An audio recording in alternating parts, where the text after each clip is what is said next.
โอ้ยปวดยากเกินปวดไม่อยู่เกินพอดีหากเฮ็ดเรียบแล้วตอนนี้ก็3 โมงไปโต๊ะพักเที่ยงมีเวลา1 ชั่วโมงพักนะว่าเราต้องกลับมาเริ่มเรียกอีกตอน4 โมงเดี๋ยวตอนนี้มันตัวถ่ายอยู่ในกล้อง M50 นั่นเองก็คือ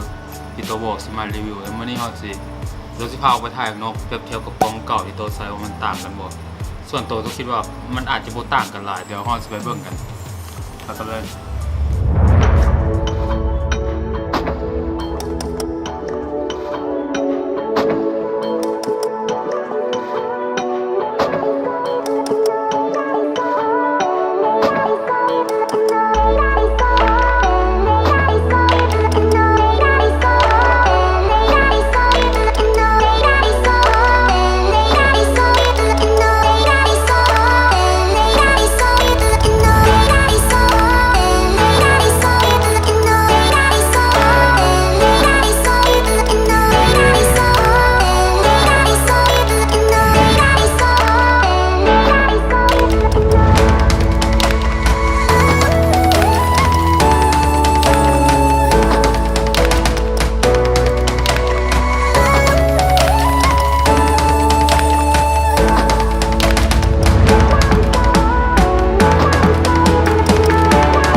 ตอนนี้ก็เมื่อกี้ คลิปอินโทรเมื่อกี้ใส่เห็นเวลาไปหลายพอตอนนี้เวลาก็สิเบิดแล้วเพราะฉะนั้นตัวต้องได้เกี่ยวแล้วพอต้องกลับไปเฮ็ดเวียกแล้วไปอันนี้ต้องขอบอกก่อนว่าตัวสิบ่เฮ็ดรีวิวเนาะแต่ตัวสิบอกเหตุผลว่าเป็นอย่างตัวคือซื้อกล้องตัวนี้ที่ถ่ายอยู่เดี๋ยวนี้แทนที่กล้องตัวนี้ที่ตัวเคยใช้ก่อนหน้านี้ที่ใช้มาถ่ายทุกคลิปที่เห็นใน YouTube นั่นแหละเนาะแล้วกล้องตัวใหม่นี้ดีกว่าจังใดเดี๋ยวสิมาเล่าให้ฟังหนึ่งเลยแล้วแม่นความน้อยของมันตัวมักกล้องที่มีขนาดน้อยเพราะว่ากล้องรุ่นเก่าตัวก็ขนาดน้อยคือกันแล้วตัวก็มักมันหลายเพราะว่ามันพกพาสะดวกตัวก็เคยมีกล้องใหญ่เป็นกล้อง DSLR เนาะแต่ว่าตัวรู้สึกว่าตอนตัวมีกล้องใหญ่ตัวบ่ค่อยได้ใช้กล้องตัวบ่ค่อยได้พกพามันปานใดเพราะว่ามันพกพายากมันหนักมัน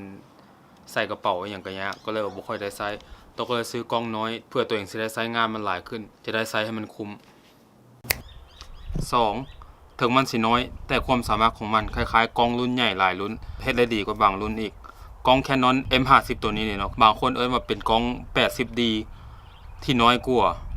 มีความสามารถหลายก่อนแถมยังราคาถูกกว่าอีกแถมยังออกปี 2018 อีกดีกว่า 80D ทุกอย่างส่วนตัวคิดว่าเด้อก็เลยซื้อมันมา3แม่นจอของมันเนาะจอกล้องหน่วยเก่าของตัวมันสิเป็นแบบว่าเอาภาพขึ้นมาจังซี่นะแล้วเวลาต่อไมค์ใส่ทางเทิงนี้มันก็สิแบบ จอนี้ซ้ำไซส์บ่ได้เลยเพราะว่าไมค์สิบังแต่ว่าของในรุ่นตัวใหม่นี้จอมันฟลิปออกด้านข้างก็คือว่าเวลาต่อไมค์ใส่ทางเทิงแล้วเอาจอออกมาทางข้างนี้ก็กลายเป็นกล้องวล็อกที่แบบว่าสมบูรณ์แบบเลย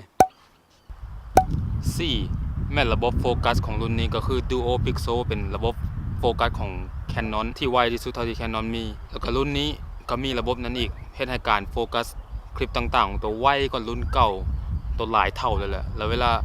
โตเคยมีเหตุการณ์ที่แบบถ่ายวิดีโอในรุ่นเก่าถ่ายไปถ่ายมาแบบ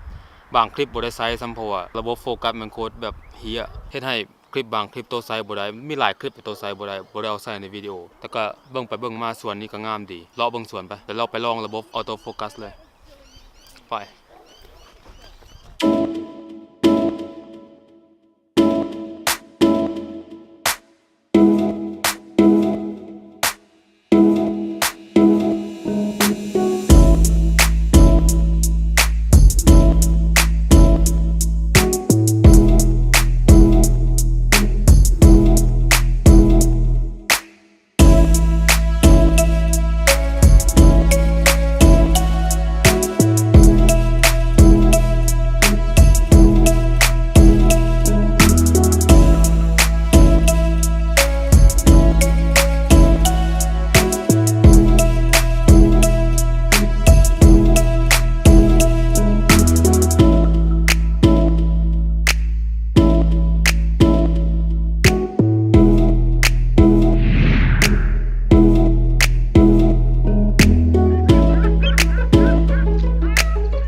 เป็นจังได๋คลิปเมื่อกี้นี่กล้องน้อยๆนี่บ่ธรรมดาบอกแล้ว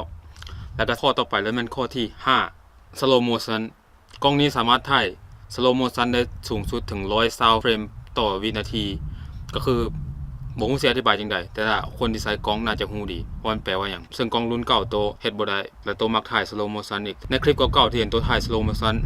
มันมาจาก iPhone 10ล้วนๆแล้วบางทีโตก็ขี้คร้านยกมือถือออกมาถ่ายนำตลอดคือว่าการมีกล้องนี้มาถ่ายเลยและแน่นอนว่ามันก็งามกว่ากล้องมือถือของเรา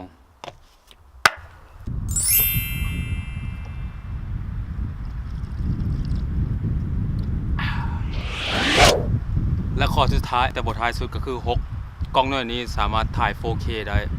แม่นแล้ว 4K กล้องรุ่นใหญ่หลายรุ่นยังเฮ็ดบ่ได้ซะเนาะมีกล้องส่วนน้อยเนาะที่ราคาถูกประมาณนี้แล้วก็เฮ็ดได้ถือว่า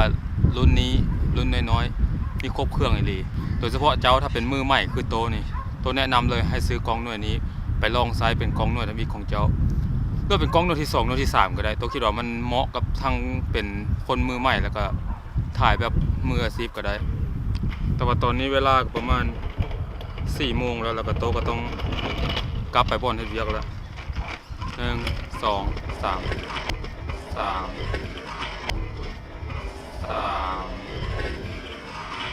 ไปก่อนก็กลับมาบ่อนเฮ็ดเวียกจนได้เนาะตอนนี้ก็ประมาณเวลา4 โมงแล้วโตก็ต้องได้เริ่มเวียกแล้วอันนี้ตอนโชว์เนาะอันนี้มันกล้องที่โตใช้ถ่ายคลิปนี้ทั้งหมดก็คือกล้อง Canon M50 อันนี้มันสิ่งที่โตใช้ก็จากนี้ไปหวังว่าวิดีโอสิดูดีขึ้นกว่านี้แล้วก็เมื่อนี้ก็ขอมาเท่านี้แล้วก็อย่าลืมกดไลค์กด Subscribe กดแชร์คนอื่นเบิ่งนำพอดีนะเพราะว่าก็อยากให้คนเบิ่งหลายๆเนาะจึงมีกำลังใจเฮ็ดต่อไปเรื่อยๆแล้วก็บ่ฮู้ว่าคลิปต่อไปสิมามื้อใดหวังว่าตัวสิมีกำลังใจเฮ็ดมาตลอดถ้าคนมักก็อย่าลืมกดไลค์ไว้ในตัวกดไลค์บ่ได้หยังดอกแต่ว่าอย่างน้อยตัวก็ฮู้ว่าโอเคคนมักหลายสำหรับมื้อนี้ขอพอแต่เพียงเท่านี้เจอกันใหม่คลิปหน้าหวังว่าคงจะได้เจอกันบาย